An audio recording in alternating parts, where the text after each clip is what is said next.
Hi everyone, it's me, Lubna. Today is Friday, December 6th, 2024.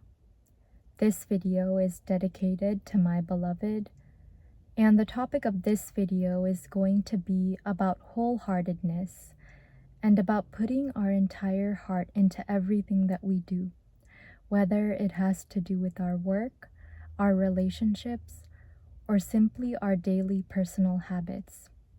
In general, I wanted to explain to you how to live a wholehearted life. So in order to illustrate that, today I wanted to share with you something that I wrote in a journal that I kept from February 2022 to June 2022. And that was this journal. And during May of 2022, I wrote down in this journal a passage from the book David Copperfield by Charles Dickens. And I wrote down this passage word for word. And that is what I wanted to read aloud to you today. Now, I'm not going to show you the passage because in this journal I have written some other things that I wish to keep private for now, but I'll just go ahead and read it aloud to you. So here it goes. I will only add to what I have already written of my perseverance at this time of my life, and of a patient and continuous energy, which then began to be matured within me, and which I know to be the strong part of my character, if it have any strength at all, that there, on looking back, I find the source of my success. I have been very fortunate in worldly matters. Many men have worked much harder and not succeeded half so well.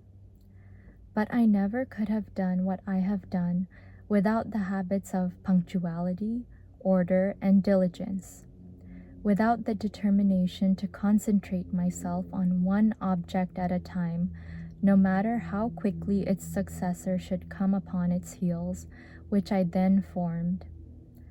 Heaven knows I write this in no spirit of self-laudation.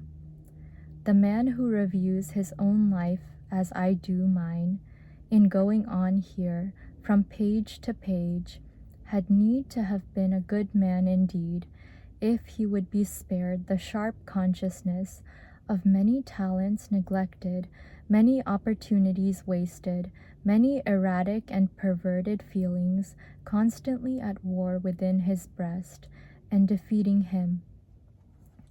I do not hold one natural gift, I say, that I have not abused. My meaning simply is that whatever I have tried to do in life, I have tried with all my heart to do well. That whatever I have devoted myself to, I have devoted myself to completely. That in great aims and in small, I have always been thoroughly in earnest. I have never believed it possible that any natural or improved ability can claim immunity from the companionship of the steady, plain, hard-working qualities and hope to gain its end. There is no such thing as such fulfillment on this earth. Some happy talent and some fortunate opportunity may form the two sides of the ladder on which some men mount, but the rounds of that ladder must be made of stuff to stand wear and tear, and there is no substitute for thoroughgoing, ardent, and sincere earnestness. Never to put one hand to anything on which I could throw my whole self, and never to affect depreciation of my work, whatever it was, I find now to have been my golden rules.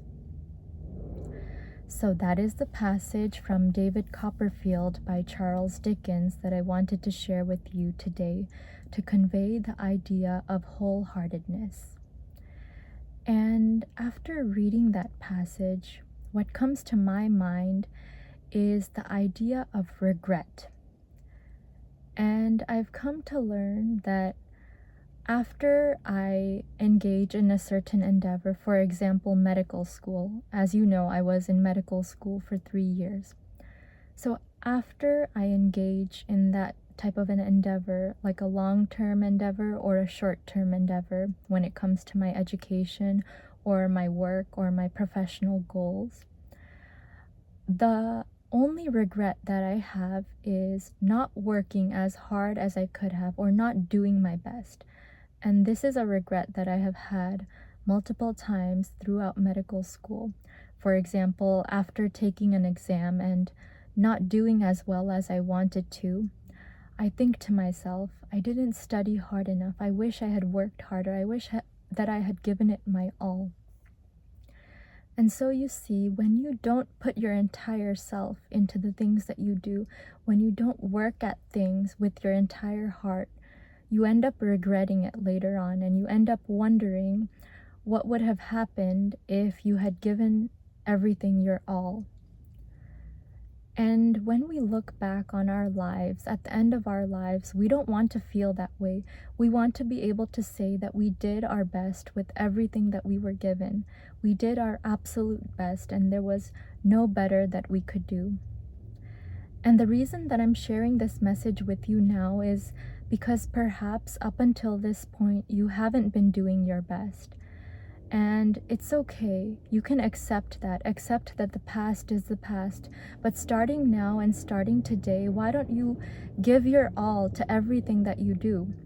And this doesn't just have to do with work. As I said in the beginning of this video, it has to do with relationships as well, and also our daily personal habits as well.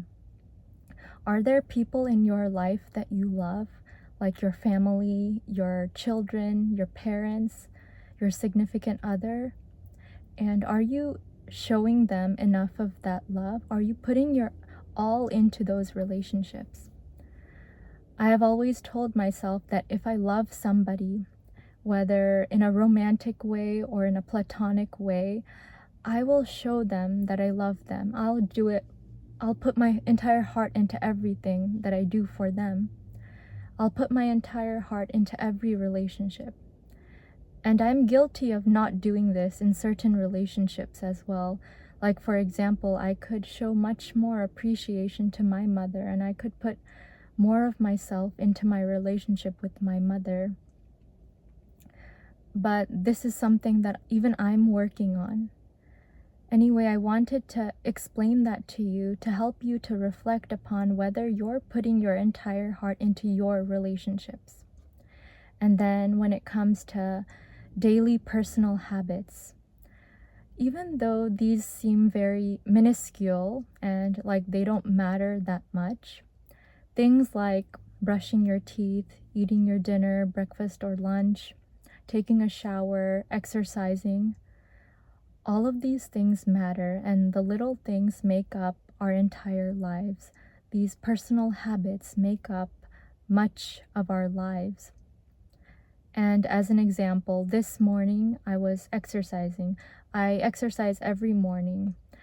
And while I was on the treadmill running, I had this desire to be a little lazy and not run as fast as I could and not put my all into it. But then I remembered the topic of this video, which was on my mind since I woke up this morning, wholeheartedness. And as soon as I remembered that word, I was inspired to run faster and to put more energy into what I was doing. And afterward, I felt so good. I felt like I had really worked out. So this idea of wholeheartedness, again, relates to the idea of regret. If you're wholehearted in your life, if you're wholehearted in every aspect of your life, by the end of your life, you'll have no regrets. You'll know that you gave it your all and that there was nothing more that you could do. So these are the thoughts that I wanted to share with you today on the topic of wholeheartedness and on putting your entire heart into your entire life.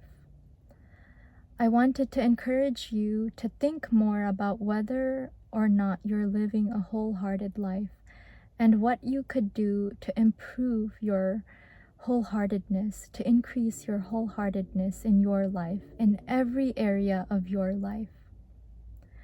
Thank you so much for taking the time to listen and or watch my video today. I hope that you learned something very valuable from me today, and I'd like to wish you a wonderful day, afternoon, evening, or whatever it is, wherever you are in the world.